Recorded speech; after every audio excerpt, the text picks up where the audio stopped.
بسم الله الرحمن الرحيم. الحمد لله الذي أنزل على عبده الكتاب ولم يجعل له عوجا قيما لينذر بأسا شديدا من لدنه ويبشر المؤمنين الذين يعملون الصالحات أن لهم أجرا حسنا ماكثين فيه أبدا وينذر الذين قالوا اتخذ الله ولدا ما لهم به من علم ولا لآبائهم كبرت كلمة تخرج من أفواههم إن يقولون إلا كذبا فلعلك باخع نفسك على آثارهم إن لم يؤمنوا بهذا الحديث أسفا إنا جعلنا ما على الأرض زينة لها لنبلوهم أيهم أحسن عملا وإنا لجاعلون ما عليها صعيدا جرزا أم حسبت أن أصحاب الكهف والرقيم كانوا من آياتنا عجبا إذ أوى الفتية إلى الكهف فقالوا ربنا آتنا من لدنك رحمة وهيئ لنا من أمرنا رشدا فضربنا على آذانهم في الكهف سنين عددا ثم بعثناهم لنعلم أي الحزبين أحصى لما لبثوا أمدا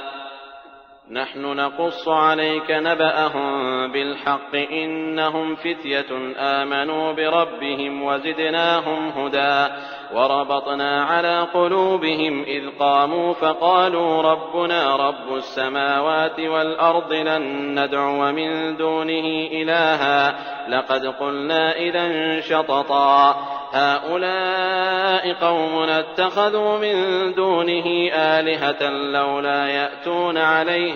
بسلطان بين فمن أظلم ممن افترى على الله كذبا وإذ اعتزلتموهم وما يعبدون إلا الله فأووا إلى الكهف ينشر لكم ربكم من رحمته ويهيئ لكم من أمركم مرفقا وترى الشمس إذا طلعت تزاور عن كهفهم ذات اليمين وإذا غربت تقرضهم ذات الشمال وهم في فجوة منه ذلك من آيات الله من يهد الله فهو المهتد ومن يضلل فلن تجد له وليا مرشدا وتحسبهم أيقاظا وهم رقود ونقلبهم ذات اليمين وذات الشمال وكلبهم باسط ذراعيه بالوصيد لو اطلعت عليهم لوليت منهم فرارا ولملئت منهم رعبا وكذلك بعثناهم ليتساءلوا بينهم قال قائل منهم كم لبثتم قالوا لبثنا يوما أو بعض يوم قالوا ربكم أعلم بما لبثتم فابعثوا أحدكم بورقكم هذه إلى المدينة فلينظر أيها أزكى طعاما فليأتكم برزق منه وليتلطف ولا يشعرن بكم أحدا إنهم إن يظهروا عليكم يرجموكم أو يعيدوكم في ملتهم ولن تفلحوا إذن أبدا وكذلك أعثرنا عليهم ليعلموا أن وعد الله حق وأن الساعة لا ريب فيها إذ يتنازعون بينهم أمرهم فقالوا ابنوا عليهم بنيانا ربهم أعلم بهم قال الذين غلبوا على أمرهم لنتخذن عليهم مسجدا سيقولون 3 رابعهم كلبهم ويقولون 5 سادسهم كلبهم رجما بالغيب ويقولون 7 وثامنهم كلبهم قل ربي أعلم بعدتهم ما يعلمهم إلا قليل فلا تمار فيهم إلا مراء ظاهرا ولا تستفت فيهم منهم أحدا ولا تقولن لشيء إني فاعل ذلك غدا إلا أن يشاء الله واذكر ربك إذا نسيت وقل عسى أن يهديني ربي لأقرب من هذا رشدا ولبثوا في كهفهم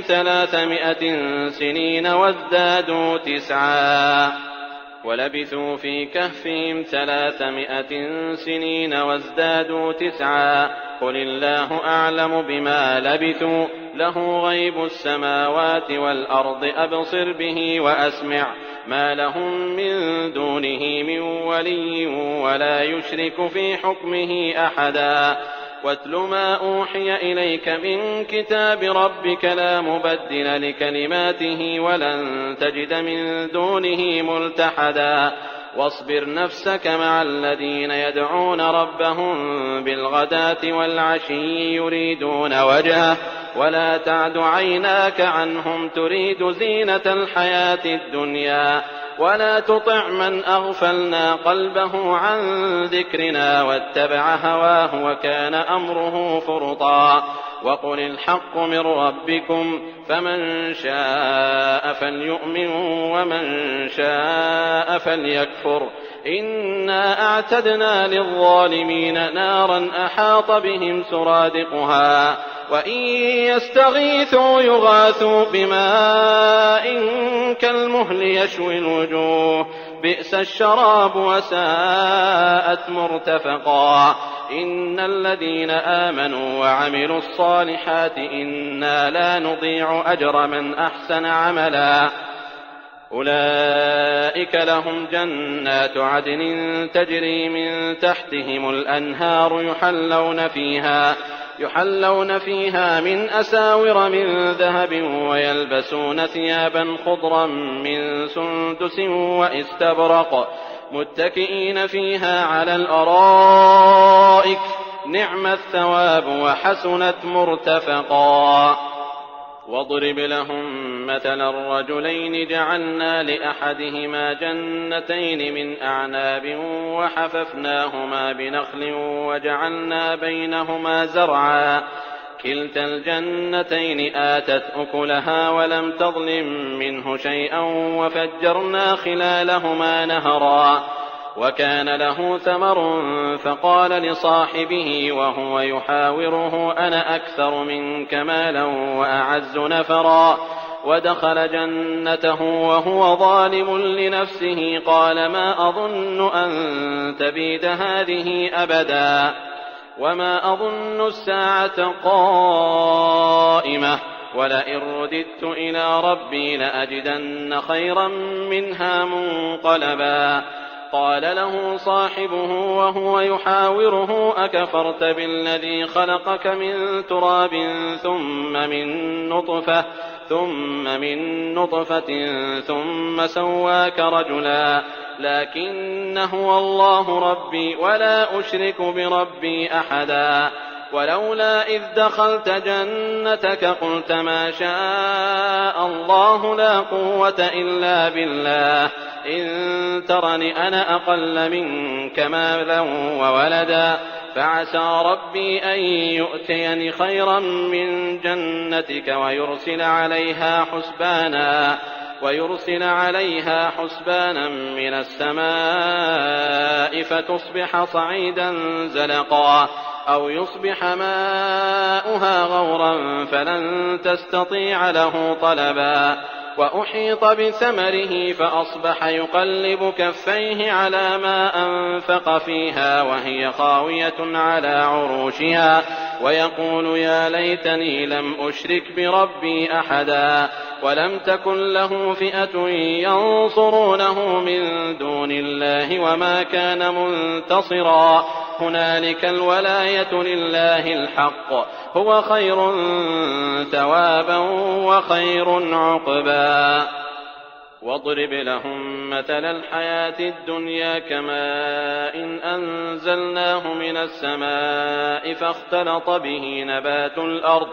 فاختلط به نبات الأرض فأصبح هشيما تذروه الرياح وكان الله على كل شيء مقتدرا. المال والبنون زينة الحياة الدنيا والباقيات الصالحات خير عند ربك ثوابا وخير أملا. ويوم نسير الجبال وترى الأرض بارزة وحشرناهم فلم نغادر منهم أحدا وعرضوا على ربك صفا لقد جئتمونا كما خلقناكم أول مرة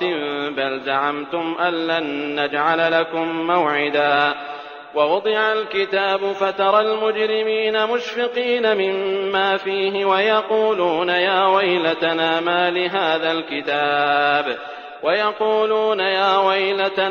لهذا الكتاب لا يغادر صغيرة ولا كبيرة إلا أحصاها ووجدوا ما عملوا حاضرا ولا يظلم ربك أحدا. وإذ قلنا للملائكة اسجدوا لآدم فسجدوا إلا إبليس كان من الجن ففسق عن أمر ربه أفتتخذونه وذريته أولياء من دوني وهم لكم عدو بئس للظالمين بدلا. ما أشهدتم خلق السماوات والأرض ولا خلق أنفسهم وما كنت متخذ المضلين عضدا. ويوم يقول نادوا شركائي الذين زعمتم فدعوهم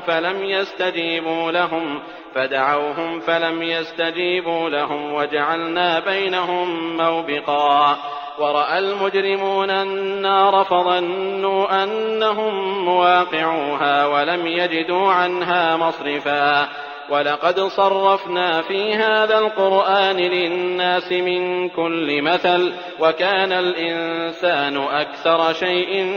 جدلا.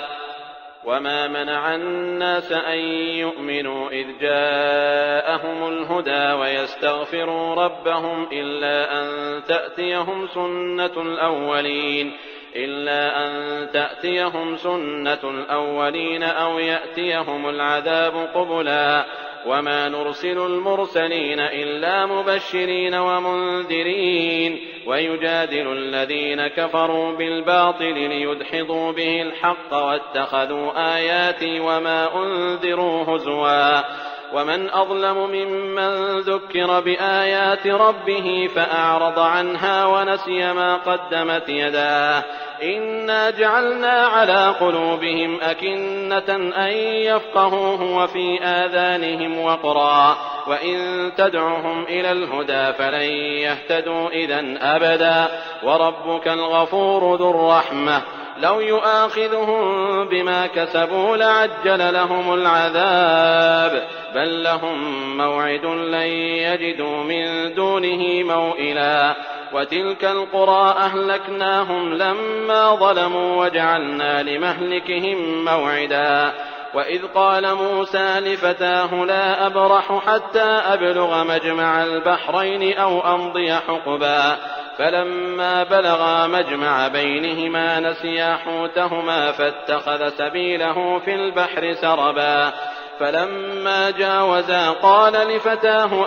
آتنا غداءنا لقد لقينا من سفرنا هذا نصبا. قال أرأيت إذ أوينا إلى الصخرة فإني نسيت الحوت وما أنسانيه إلا الشيطان أن أذكره واتخذ سبيله في البحر عجبا. قال ذلك ما كنا نبغ فارتدا على آثارهما قصصا فوجدا عبدا من عبادنا آتيناه رحمة من عندنا وعلمناه من لدنا علما. قال له موسى هل أتبعك على أن تعلمني مما علمت رشدا قال إنك لن تستطيع معي صبرا وكيف تصبر على ما لم تحط به خبرا. قال ستجدني إن شاء الله صابرا ولا أعصي لك أمرا. قال فإن اتبعتني فلا تسألني عن شيء حتى أحدث لك منه ذكرا. فانطلقا حتى إذا ركبا في السفينة خرقها قال أخرقتها لتغرق أهلها لقد جئت شيئا إمرا قال ألم أقل إنك لن تستطيع معي صبرا قال لا تؤاخذني بما نسيت ولا ترهقني من أمري عسرا فانطلقا حتى إذا لقيا غلاما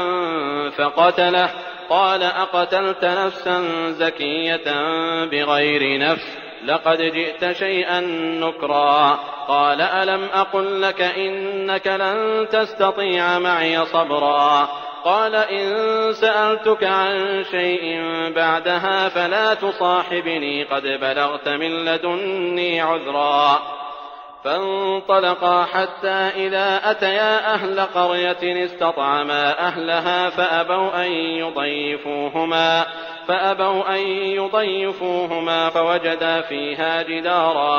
فوجدا فيها جدارا يريد أن ينقض فأقامه قال لو شئت لاتخذت عليه أجرا قال هذا فراق بيني وبينك سأنبئك بتأويل ما لم تستطع عليه صبرا أما السفينة فكانت لمساكين يعملون في البحر فأردت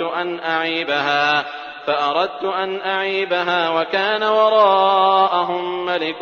يأخذ كل سفينة غصبا وأما الغلام فكان أبواه مؤمنين فخشينا أن يرهقهما طغيانا وكفرا فأردنا أن يبدلهما ربهما خيرا منه زكاة وأقرب رحما وأما الجدار فكان لغلامين يتيمين في المدينة وكان تحته كنز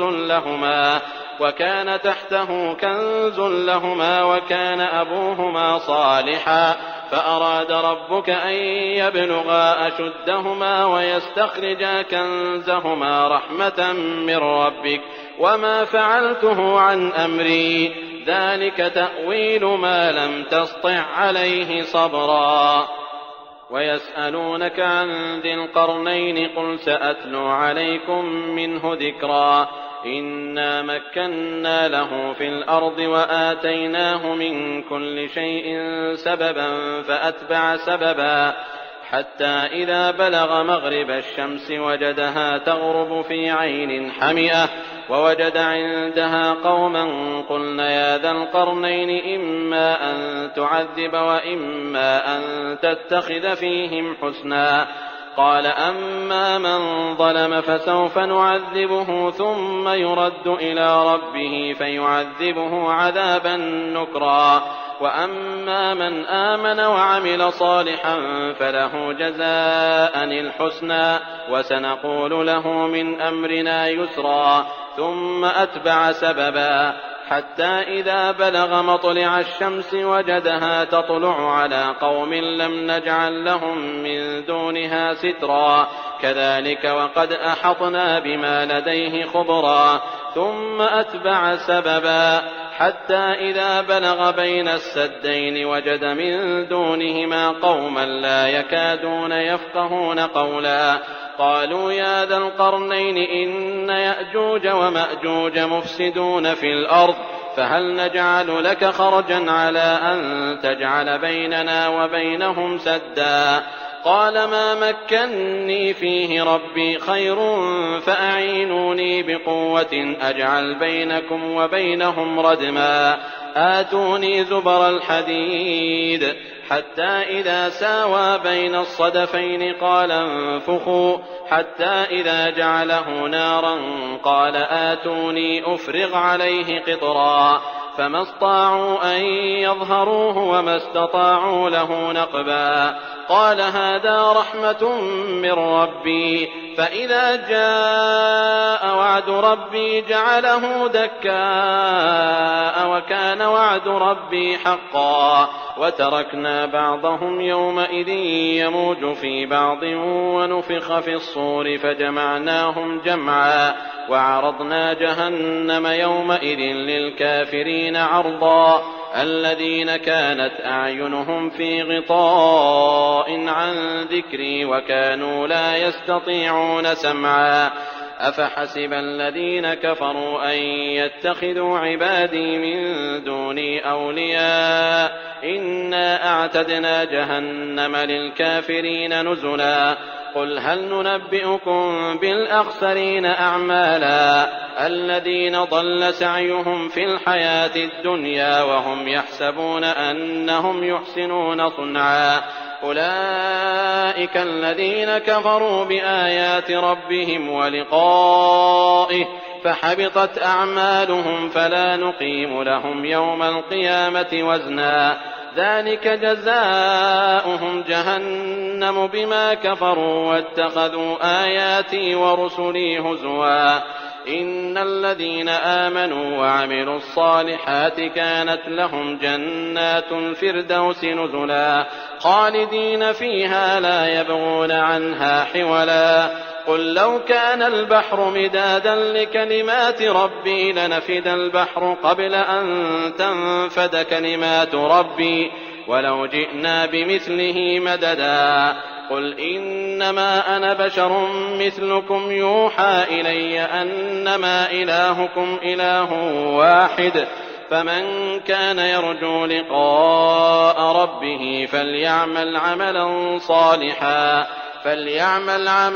صالحا